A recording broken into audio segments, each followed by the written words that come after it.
Hello students, 10th मस्ती Randhir sir में आपका स्वागत है। तो कहा जाता है लग चुकी है तलब मंजिल की, खुद को आग में झोंक लेंगे और ठोकरे कहता है मारा जाएगा और हौसला कहता है देख लेंगे। चलिए आज के इस स्लॉट में हम लोग इस वीडियो में देखेंगे जो धातु और अधातु का दूसरा पार्ट है उसके बारे में। तो हमने धातु के प्रॉपर्टीज पढ़ा दिए थे, धातु का फिजिकल प्रॉपर्टीज यानी भौतिक गुण बता दिए थे। अब अधातु के भौतिक गुण क्या होता है, तो सबसे पहला चैप्टर्स का नाम है, तीसरा का चैप्टर्स है, क्या चैप्टर्स का नाम है? धातु और अधातु। धातु और अधातु, धातु और अधातु का यह दूसरा का वीडियो है जिसमें अधातु का हम लोग फिजिकल प्रॉपर्टी जानेंगे, अधातु का भौतिक गुणधर्म। तो अधातु का भौतिक गुणधर्म क्या होता है? तो धातु के गुणधर्म का ऑपोजिशन उल्टा होता है। तो पहला होता है धातु का गुणधर्म किसमें चमक नहीं पाई जाती है, चमक नहीं होता है, लेकिन यह चमकदार नहीं होता है। अपवाद में हो जाएगा इसका आयोडीन। यह चमकदार नहीं होता है लेकिन अपवाद में हो जाएगा आयोडीन, ठीक है ना। दूसरा हो सकता है कि अधातु आघातवर्ध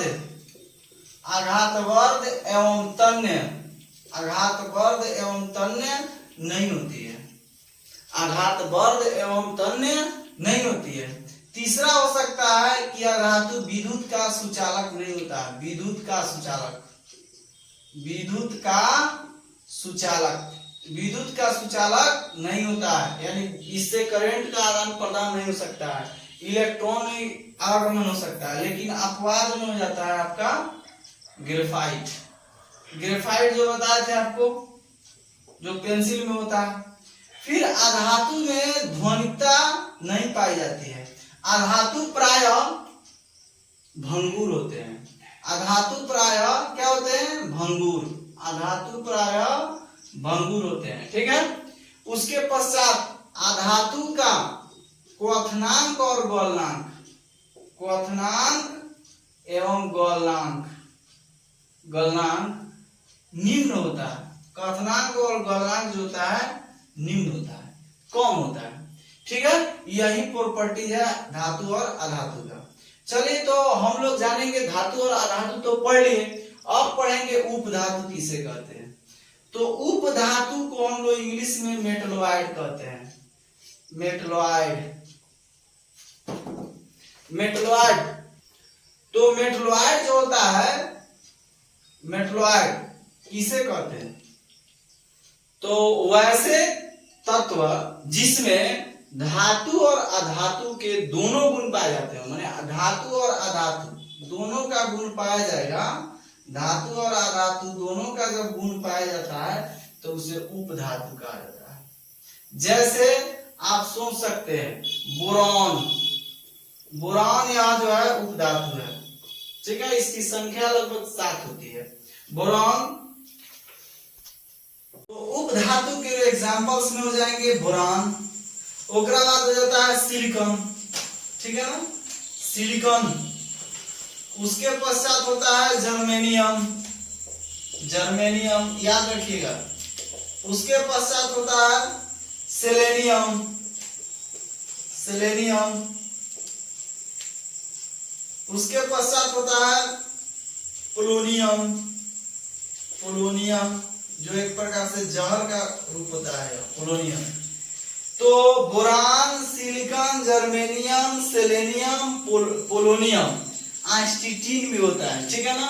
यही जो होते हैं उपधातु होते हैं। तो उपधातु किसे कहते हैं? वैसे तत्व जिसमें धातु और अधातु दोनों के गुण पाए जाते हैं उन्हें उपधातु कहा जाता है, ठीक है। अब हम लोग देखेंगे डिफरेंट बिटवीन फिजिकल क्वांटिटी के according, different between metal and non metal, यानी भौतिक गुणधर्म के आधार पर, ठीक है ना। किसके आधार पर?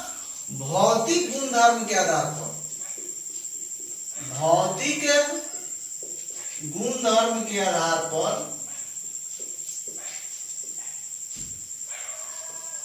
धातु एवं अधातु में अंतर, धातु एवं अधातु में अंतर, ठीक है ना। यानी अकॉर्डिंग डिफरेंट बिटवीन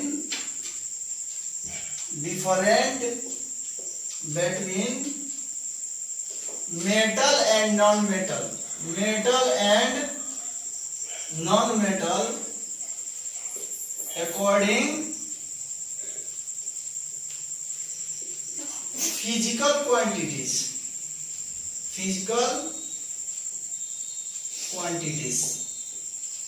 यानी different between metal and non metal according physical quantity. Physical quantity के आधार पर हम लोग धातु और अधातु का गुणधर्म दे देंगे। तो धातु हो गया एक और, इधर हो गया अधातु।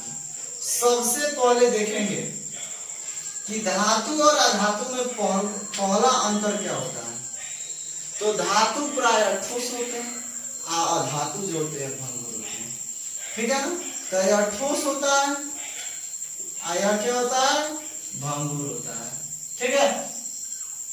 इसका द्वरणांक और क्वथनांक देखिए दूसरा का नंबर में, द्वरणांक एवं क्वथनांक। इसका द्वरणांक और क्वथनांक जो होता है उच्च होता है, इसका द्वरणांक और क्वथनांक निम्न होता है। यह विद्युत का क्या होता है, सुचालक। विद्युत का क्या होता है, धातु जो होता है सुचालक होता है, या विद्युत का क्या होता है, कुचालक होता है, ठीक है ना। उसके पश्चात यह आघातवर्ध एवं तन्य होता है, आघातवर्ध एवं तन्य होता है, ठीक है ना। यह आघातवर्ध और तन्य होता है, आघातवर्ध और तन्य नहीं होता है, ठीक है ना। तो द्वरणांक ठोस यह होता है या भंगुर होता है, लेकिन इसके अपवाद में आ जाएगा कभी आयोडीन। इसके अपवाद में क्या आएंगे, आयोडीन होता है, ठीक है ना। यह विद्युत का सुचालक होता है या विद्युत का कुचालक होता है, इसका अपवाद में हो जाएगा ग्रेफाइट, ठीक है, ग्रेफाइट। अगला 5 नंबर जो होता है ठोस होता है, इसका भी अपवाद हो सकता है पारा, ठीक है।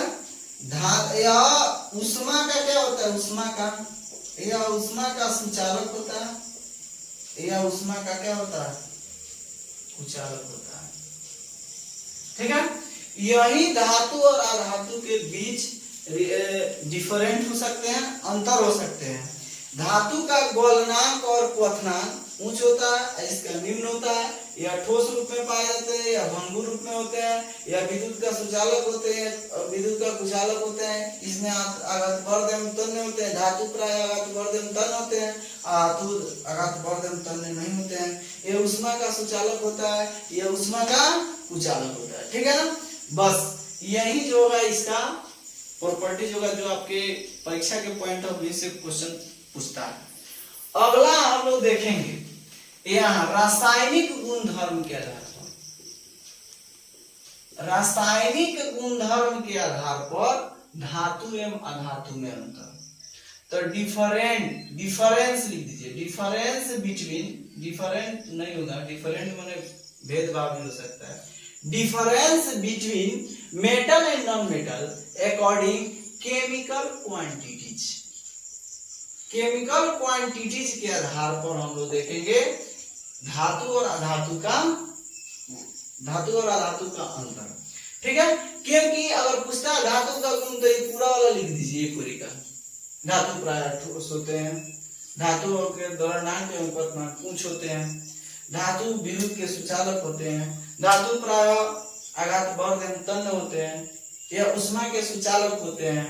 इनमें ध्वनिकता पाई जाती है, ठीक है ना। इसमें उष्मीय चालकता पाई जाती है। यही जो होंगे हो सकते हैं। अधातु का पूछे तो इधर वाला लिख दीजिए। अधातु प्राय भंगुर होते हैं, या ठोस न होकर भंगुर होते हैं। अधातु में द्वरणांक और क्वथनांक निम्न होते हैं। अधातु प्राय विद्युत के कुचालक होते हैं, अपवाद में ग्रेफाइट। या आघातवर्ध एवं तन्य नहीं होते हैं। अधातु ऊष्मा के कुचालक होते हैं, ठीक है ना। तो यह जो हो गया भौतिक गुणधर्म हो गया। लेकिन ये धातु और अधातु के बीच रासायनिक गुणधर्म के आधार पर देखते हैं हम लोग अंतर। तो धातु जो होती है यह विद्युत धनात्मक होती है। क्या होती है? विद्युत धनात्मक। विद्युत धनात्मक होती है। एक नंबर में पूछेगा, बताइए कि धातु और अधातु का रासायनिक गुणधर्म पर अंतर क्या हो जाता है। धातु विद्युत धनात्मक होती है। जैसे आप लोग सोच सकते हैं सोडियम पर प्लस होता है, एग्जाम्पल। मैग्नीशियम पर 2 प्लस होता है, तो धातु प्राय विद्युत धनात्मक होती है। अधातु जो होती है विद्युत ऋणात्मक होती है। विद्युत ऋणात्मक होती है, ठीक है ना। अधातु विद्युत ऋणात्मक होती है। इसका एग्जाम्पल्स क्या हो सकता है? एग्जाम्पल के तौर पर देखेंगे O2 माइनस, Cl माइनस, ठीक है। लेकिन इसका अपवाद होता है ये, वो अपवाद में क्या हो जाएगा? केवल हाइड्रोजन होता है, ठीक है ना। दूसरा क्या, धातु माने O2 से अभिक्रिया, O2 से अभिक्रिया करके क्या बनता है? तो O2 से अभिक्रिया करके धातु प्राय क्षारीय ऑक्साइड बनाते हैं। क्षारीय ऑक्साइड, O2 से अभिक्रिया करके धातु जो होते हैं क्षारीय ऑक्साइड बनाते हैं। लेकिन यह जो होते हैं अम्लीय ऑक्साइड बनाते हैं। क्या बनाते हैं? अम्लीय ऑक्साइड।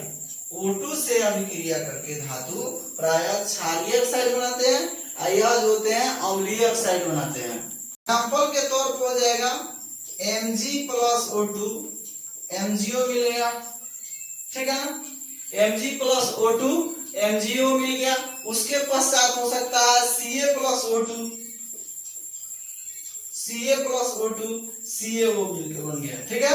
उसी तरह S प्लस O2 बराबर SO2 बन गया, जो अम्लीय ऑक्साइड का पहचान देता है, ठीक है। अगला तीसरा का प्रॉपर्टीज देखते हैं हम लोग। क्वेश्चन तीसरा का नंबर देखते हैं। क्वेश्चन है तीसरा, गलती से भूला गया। तीसरा नंबर जो होता है, धातु जो होते हैं जल से अभिक्रिया करके, धातु जल से अभिक्रिया करके, जल से अभिक्रिया कर क्षारीय,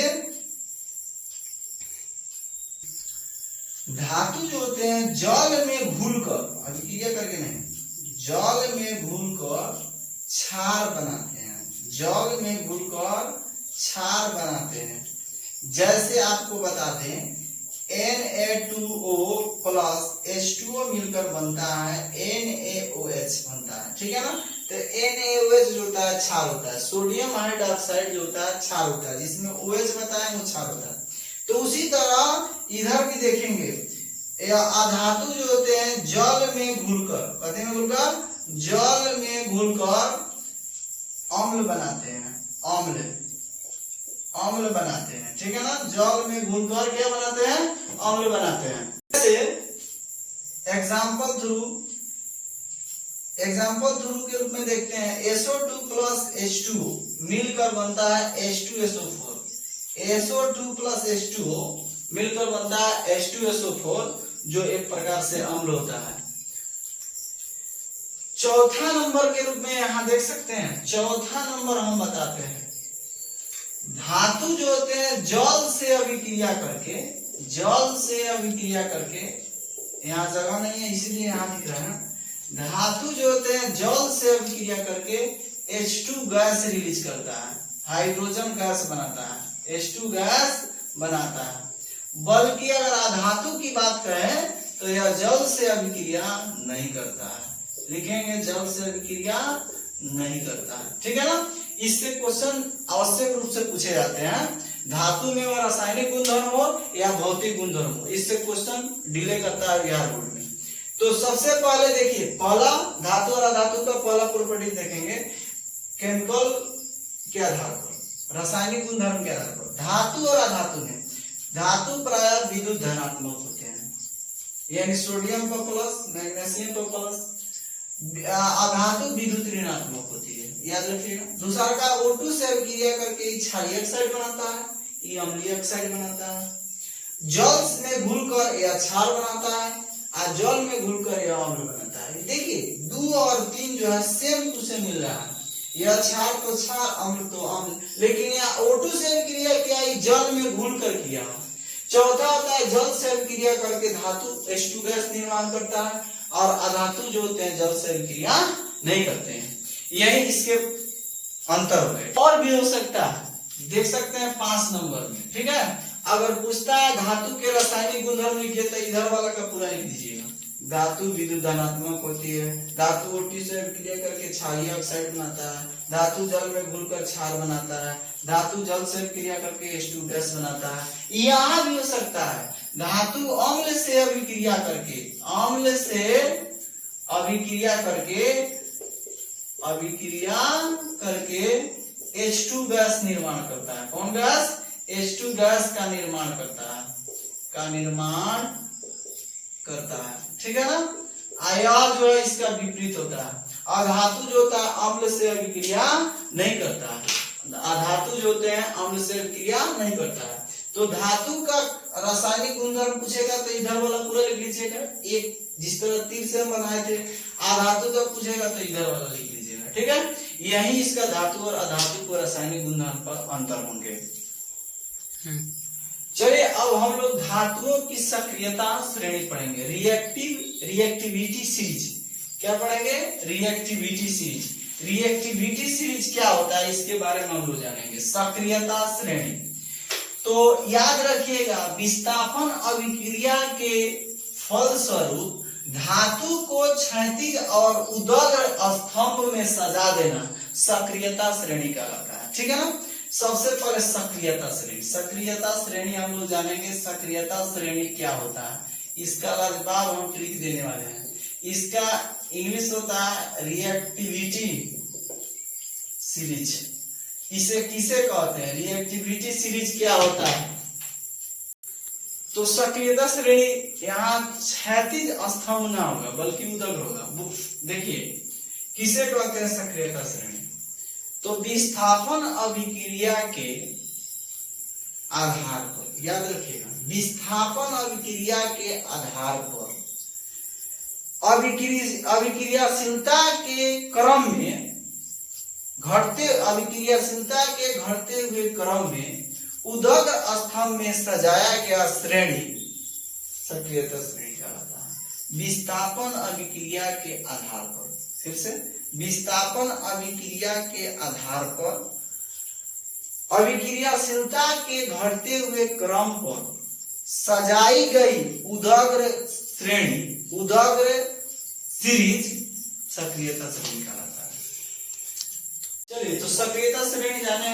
विस्थापन अभिक्रिया के आधार पर धातुओं को घटते हुए क्रम के रूप में अभिक्रियाशीलता के आधार पर उदग्र स्तंभ में, उदग्र मतलब ऐसे होता है, उदग्र मतलब ऊपर नीचे, क्षैतिज मतलब ऐसे होता है, उदग्र रूप में सजाना। विस्थापन अभिक्रिया के आधार पर धातुओं को घटते हुए अभिक्रियाशीलता के आधार पर उदग्र स्तंभ में सजाना सक्रियता श्रेणी कहलाता है, ठीक है ना। अब देखिए इसका ट्रिक लाया लाजवाब। ट्रिक यही है कि ये वो काशीनाथ है, वो राजा है, वह अपने गार्डनर रखा है, गार्डनर मतलब बगीचे का एक माली रखा है, वह बहुत लाजवाब आलू का पराठा पकाती है, बहुत झकास सुंदर। तो कभी का हुआ राजा के पास कोनो आकर सिपाही उसका हिनाई करता है कि आपकी जो माली है आलू की पराठा अच्छा नहीं पकाती है। तो राजा कहते हैं आगे आओ, पीटेंगे उसको। तो यही है ट्रिक, काशीनाथ का माली आलू का पराठा जरा फीके से पकाती है, आके नालिश कर रहा है। तो कह रहा है राजा कौन है चट्टा, आगे आओ पीटू। तो काशीनाथ, तो देखिए के काशीनाथ क्या हो जाएगा के, नाथ का हो जाएगा NA, का हो जाएगा CA, देखिएगा माली MG, आलू AL, पराठा का नहीं होगा, ठीक है ना। जरा ZN, फीके FE, ZN Fe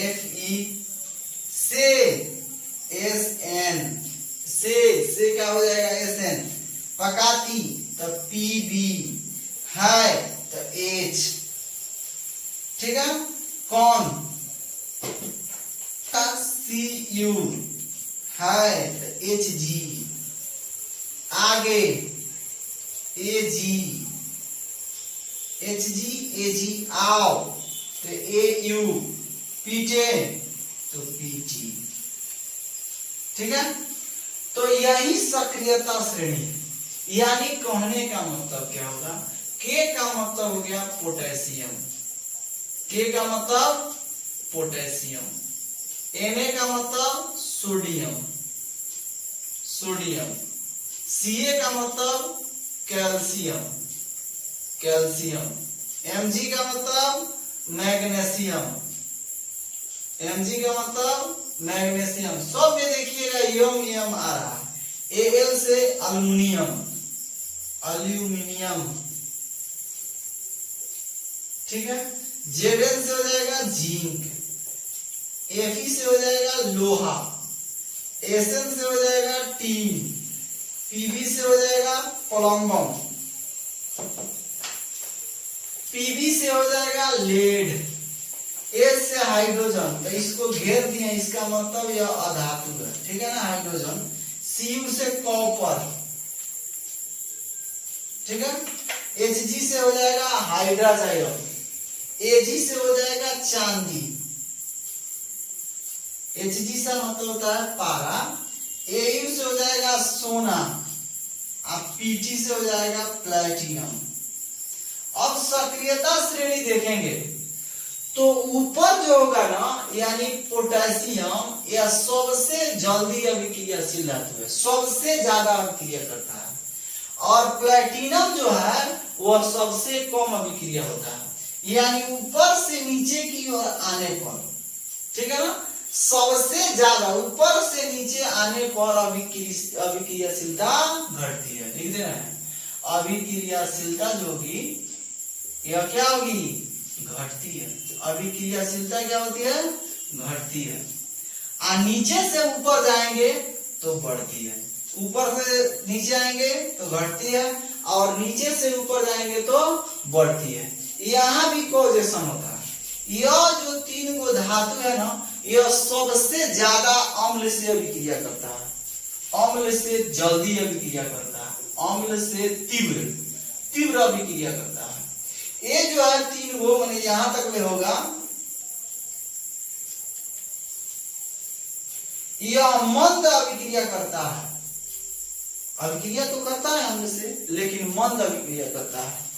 और ये जो है यह बहुत कम अभिक्रियाशील है, साफा कम, ठीक है ना, यह अम्ल से कम अभिक्रियाशील होते हैं, ठीक है। तो सबसे ज्यादा याद रखिएगा पोटेशियम, पोटेशियम जो होता है सबसे ज्यादा अभिक्रियाशील धातु है, और सबसे कम जो है प्लैटिनम होता है, प्लैटिनम सबसे कम अभिक्रियाशील धातु प्लैटिनम है, और सबसे अधिक जो होता है पोटेशियम है। ये भी प है, ये भी प है, कंफ्यूजन मत पड़िएगा, ठीक है ना। पोटेशियम सबसे ज्यादा है अभिक्रियाशील, और सबसे कम जो होता है प्लैटिनम होता है। अब बात करते हैं तो यहां सबसे लिख देते हैं सबसे अधिक अभिक्रियाशील, सबसे अधिक अभिक्रियाशील, आई सबसे कम होगा, सबसे कम अभिक्रियाशील होता है। लेकिन अगर हाइड्रोजन की बात करें कि हाइड्रोजन का सबसे ज्यादा अभिक्रिया कौन किससे होता है, तो यहाँ जो होता है ना, यहाँ से नीचे हाइड्रोजन से अभिक्रिया बहुत कम होता है। हाइड्रोजन से अभिक्रिया क्या होगा, कम, हाइड्रोजन से अभिक्रिया कम होता है। लेकिन इधर की बात करें तो हाइड्रोजन से अभिक्रिया ज्यादा होता है, H से अभिक्रिया ज्यादा होता है, ठीक है ना, याद रखिएगा।